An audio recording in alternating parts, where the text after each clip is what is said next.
Hi everyone, thanks for watching. In this video, we're going to take a look at some of the properties that differentiate liquids from gases, and we're also going to see some of the phase changes that liquids undergo and how energy is exchanged in those processes. So to really understand what a liquid is, let's go back one last time and talk about gases. Remember that if you have two gas particles, and here's two on the screen, generally when gas particles collide with each other, they're moving so fast that they literally just bounce off, and there's very weak intermolecular forces that would hold them together in the first place. However, if you cooled that gas down enough so it was moving really slowly, when they collide, they might actually stick and not bounce off of each other. And this could happen again. Here's a third particle coming in from the top. It collides, but it was going slow enough so it doesn't bounce off. And this can happen again and again and again until you get a big enough cluster of these molecules that you can actually start to see them in what you might better know as like a droplet that's forming there. The point is that at some point these intermolecular forces take hold, and this thing that used to be a gas will actually condense. So things that are gases can be made liquids by cooling them down. There's also obviously many substances that have strong enough intermolecular forces that they're just liquids at room temperature. You don't have to make them super cold to see this effect. Now, this results in some pretty unique properties that liquids have, and I'm calling these our simple liquid properties because most of them you've heard of before.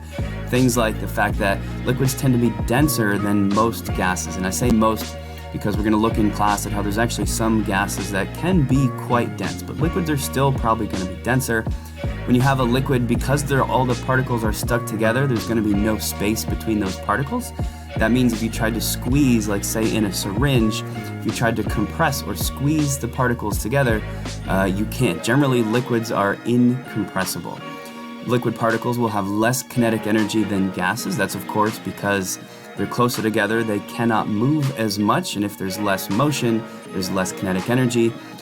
It's worth pointing out, however, that these liquid particles will have enough kinetic energy for continual motion. They are still moving relative to one another. The intermolecular forces in a sample of liquid are constantly breaking and reforming as the particles shuffle around. And lastly, sort of the middle school version of this is that liquids will take the shape of their container because of that motion. But remember, you can't compress the particles, so they do not change their volume. Here's a good visualization of some liquid particles shown in pink that just kind of shows how close together they actually are while still moving and changing position relative to one another. Next, we're going to take a look at some of the phase changes that liquids can undergo. And there's a fair number of things that liquids can do in terms of changing phase, either to a solid or to a gas. In particular, we're going to focus on one called vaporization, which is liquids changing to gases. We're going to focus on this because vaporization is unique in that it happens actually two different ways. One of those ways is the most familiar to people, and that's of course evaporation. When a liquid evaporates, the particles simply have to have enough kinetic energy to escape whatever intermolecular forces are holding it together in the first place. The other part of this is that this generally only happens at the surface of the liquid. So on this image here, it would only be these particles at the top that actually could escape and sort of break free and become a gas. And you can see another zoomed in version of that down here in this little circle. Of course, the other way that vaporization can happen is known as boiling, but there's actually a lot going on with boiling that we need to focus on, so we're going to save that topic for a different day. Another important aspect of vaporization that we're going to focus on here is energy. How is energy exchanged during this process? It helps sometimes to write it out almost like a chemical equation, even though there's no chemical change here, but just showing that a liquid is changing to a vapor or a gas. So the best way to analyze this from an AP Chem perspective is to go back to those intermolecular forces. Imagine all these liquid particles getting changed into a gas. What do you have to do with the attractions between them? Hopefully thinking about it that way makes it pretty obvious that if you're going to separate the particles to make them into a gas, you have to break whatever intermolecular forces are holding them in the first place.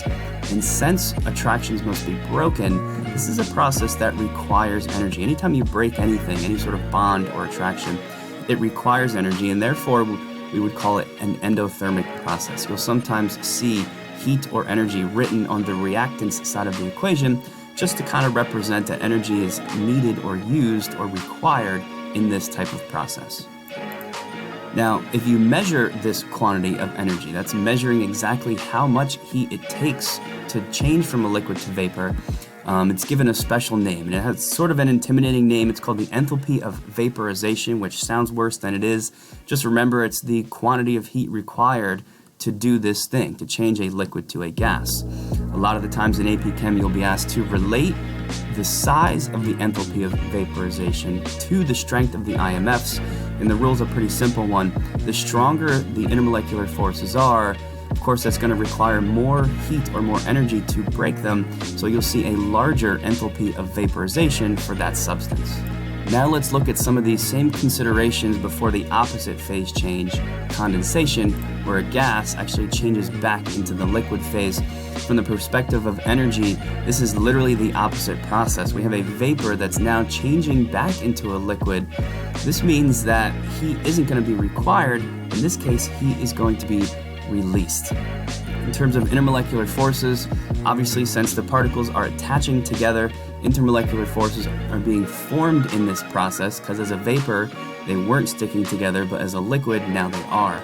Since intermolecular forces are being formed, anytime you form an attraction, this actually releases energy, and we call these processes exothermic.